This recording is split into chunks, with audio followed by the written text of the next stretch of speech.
10%, 20%, 40% এর তিনটি ধারাবাহিক ডিসকাউন্ট কোনটি একক ডিসকাউন্টের সমান? এটা কিন্তু আমাদের মাদকদ্রব্য নিয়ন্ত্রণের কম্পিউটার অপারেটর মানে ওয়্যারলেস অপারেটর এসেছিল। আমি কিন্তু পরীক্ষা দিয়েছিলাম, ওই সময় আমার হয়নি, মানে এই প্রশ্নটা আমি করতে পারিনি বা পরীক্ষাও আমি টিকি নেই। যাই হোক, আমি এখানে আমাদের ডিসকাউন্ট দেওয়া আছে এভাবে ধারাবাহিক ডিসকাউন্ট। এখানে আমাদের কি করতে হবে, এইরকম প্রশ্নে আমাদের প্রথমে মূল্যর একটা ধরে নিতে হবে। তো ধরি প্রথম মূল্য 100 টাকা। এখন ফার্স্ট আমাদের খেয়াল করো যে কত 10% ছাড়ে, প্রথমে হচ্ছে 10% ছাড় দেয়।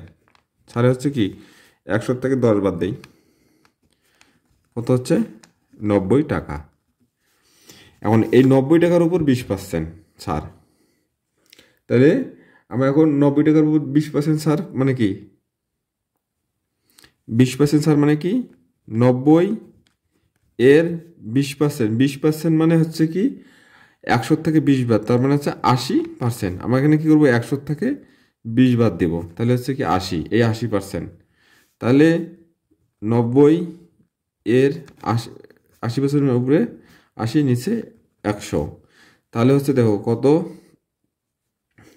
এটা ক্যালকুলেশন করলে হয় 72 টাকা।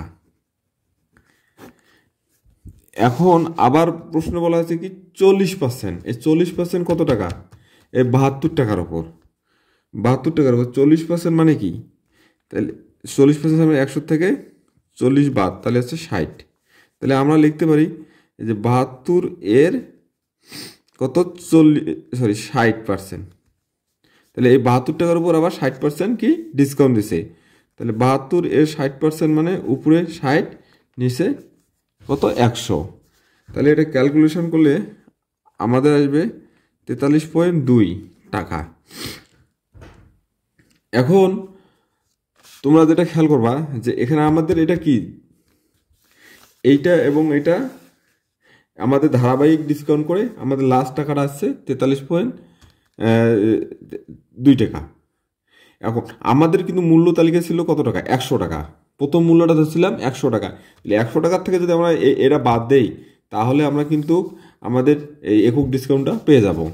তাহলে এখন আমরা লিখতে পারি সর্বমোট ডিসকাউন্ট সর্বমোট ডিসকাউন্ট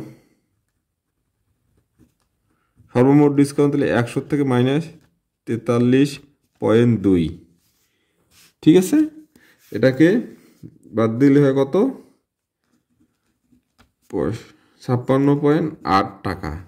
উত্তর আমাদের পার্সেন্টেন্সে দেওয়া আছে, হ্যাঁ, তখন আমরা লিখবো যে কি 8%, উত্তর লেখার সময় লিখবো পার্সেন্টেন্স, এটা হচ্ছে অ্যান্সার।